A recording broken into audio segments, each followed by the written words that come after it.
ข้าหมายสงค่ะเจอเฮ็ดวัดไว้ตั้งค่านั่นนะเจอมีพาสปอร์ตนั่นเนี่ยส่งมาค่ะเนาะเลยค่ะมี30 ใบก็ส่งมาบันค่ะ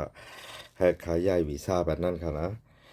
แต่ได้ย้ายวีซ่าแต่ก็เนาะปต42ไปออกในก็ปต50เฮเนาะยกก็ไว้เศษ900เนาะย้อนเปิดว่าอันเฮ็ดวัดปีนี้มันมีถึงไว้เศษ900เนาะ แต่มีไว้เสร็จ900ไว้เสร็จ100ก็นั่นแหละเจอเฮ็ดบัตรไว้ตั้งค่าจะมีพาสปอร์ตนั่นก็เอาพาสปอร์ตส่งมาค่ะได้ย้ายปันกาย้ายวีซ่ามันได้เฮากาเก็บ1,850เนาะปากาส่งกาสั่งซะก็จะแน่เนาะเพราะว่าพี่น้องเขาก็หลายก็หนึ่งใครจ้างตั้งเฮาเนี่ยก็กับ10ต้องถามมาไหลเนาะเงินหลีทับตอนครับยกก็ อ่าอันลง VIP เนี่ยก็ตึกหับอยู่นะครับเนาะอันต่อบัตรไว้เนี่ยก็หับอยู่อันต่อบัตรไว้ในตั้งเฮาคาป้ามีเจ้านายมานะ6,000 วัตต์ป้ามีเจ้านายมาป้าเป็นนายจ้างนะเขา7,000 วัตต์เนาะเพราะว่านายจ้างต่างตีสีแลนเฮเดเขานะเฮานะเฮาคาเก็บ8,000 วัตต์เนาะเพราะว่าไว้แจ้งออกหมดอายุเนาะอันลูกต่างตีสีแลนมานะนั่นเฮาคาก็หับนะเฮาคา ลามขาดได้ว่า9,000 วัตต์เพราะว่าไว้จะออกหมดอายุค่ะเนาะย้อนเปิดว่าโหลดไล่เฮ็ดให้ไว้จังออกนั้นมีอายุขึ้นมาให้ตัดให้ตอกขึ้นไล่นั่นน่ะเนาะกับนั้นเลยปีหน้าเฮาคาไผใครจ้างตั้งหลายนี่ก็โดยตีหยุ่มยำให้เนาะโกมันเหมือนจ้องข่าวมันเข้าออกก็นั่นอันเป็นกว่าตัววัดตัวไว้ก็ไล่กองปากปลายจำสองปากปลายเนี่ยเนาะอันเฮ็ดวัดใหม่ก็เอาหลุดเอา58 กอง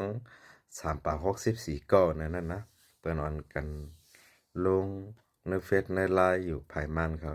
อันเป็นจุ้มสีตูเขานั่นนะจุ้มสีตูเขานั่นนะจึงบ่ได้สันได้เฮาคำลาดเนาะก้าวไก่ก็นั่นแหละปีหน้าเฮาคาซื้อเฮาอุบกันง่ายลัดต่อกันง่ายเฮาคายุ่มย้ำเฮ็ดบาดไว้ตั้งหลายนี่ก็เฮาคายินดังนั้นกันเนาะตอนตาค่านะครับเนาะหมายฟอนค่า0877325905เนี่ยคนเข้าหาอะไรตั้ง Facebook YouTube เนาะเฟซเนาะมันได้หลายช่องตั้งก็กลับว่าเป็นตั้ง TikTok ได้ยันไปคำเลยลงไว้เนาะมันเปิดโลกน่ะมันปิดกันเพราะเป็นอันตีคนกล่าวหาคาอะไรในทั้ง Facebook ก็ดี YouTube ก็ดีเฟซก็ดี TikTok ก็ดีเนี่ยเขียนก็ว่าเสือเจนไลน์เนี่ยเนาะเพราะว่าเขียนก็เสือเจนไลน์เนี่ยมันได้ขึ้นมาอะไรซื้ออันอืมอันพันอันพงแต้มไรลิกได้จากกับเส้นนั้นเนี่ยก็0877325905นะคนสอกเต่าหาด้วยยกก็เตียงง่ายต่างตาตั้งเฮาคาฮับปันเปิ้นหูลองวัดไว้ค่ะเนาะยกก็ยินหลีฮับตอนกูก็กูโกนค่ะย้อนอยู่ตีในเสแลตึกส่วนถึงปีติไก่น้องตีซ้ำตอนตากวนดังน้ำลองวัดไว้ในประมาณจางตั้งเฮาคาญาแหลนญาเก้าเนาะปุ่งแตกข้างลองว่าพาสปอร์ตหายว่าจากกว่าเจ้านั่นเฮาคาเอาปุนพรเพราะว่ามันมาหายในมือเฮาเนาะมานั่งต่อไว้เหตุการณ์ปีป้อนมาในอันค่ารายงานปันแค่กองเลยอันตั้งหมดในหมดยอดเงินกว่าใน20,000 ปลายนะเฮาคาไล่ขึ้นกำพังว่าไลน์ออนไลน์เนี่ยเฮาคำโทรหาป้าพาสปอร์ตมาเฮาคารายงานปันเผยโทรกับคำว่าเฮาคาดำไรใจปีเขารายงานเนี่ยจากก็ใจไหนเนาะย้อนไปหางแล้วเฮาคาซ้ำรายงานน่ะย้อนไปเฮาคาหันข่าวใน Facebook อันหนึงออกนอกจากได้รายงานเนี่ยไปรายงานก็150นะป้อมรายงานก็ไปเต็มรายงานปันนะอันเจ้าของพาสปอร์ตทำว่าหลายกว่าแล้วพาสปอร์ตว่ามีตีปีเขาเงิน150ก้อยตอนหนังโหเฮียงหลวงเฮาตั้งปันลายเนี่ยเฮาคาก็ตัวเอานั่นเป็นตอนสอนให้เฮาคาก็โทรลัดพี่น้องเขาเพิ่มลัดนะก็พี่น้องเขากำพอทำรายงานออนไลน์เนี่ยเนาะกำในพาสปอร์ตเนี่ยเฮาคารายงานกว่าปานน่ะหมางซื้อเนี่ยพาสปอร์ตเนี่ยมันหมดในมือเขามาปันเฮาเขาลืมต้อยเนี่ยกำในเฮาคามรายงานตัวเกินแทงเนี่ยเนาะรายงานตัวเกินถ้าพี่น้องเขาก็ฮู้นะเนาะดีสุด350450จากก็จะในเนาะเปิ้นเอากันเนาะยกก็เฮาคาเลยส่งเปิ้นจากก็จะนะเพราะว่ามันหัวปากหลงนะจังได้เลยส่ง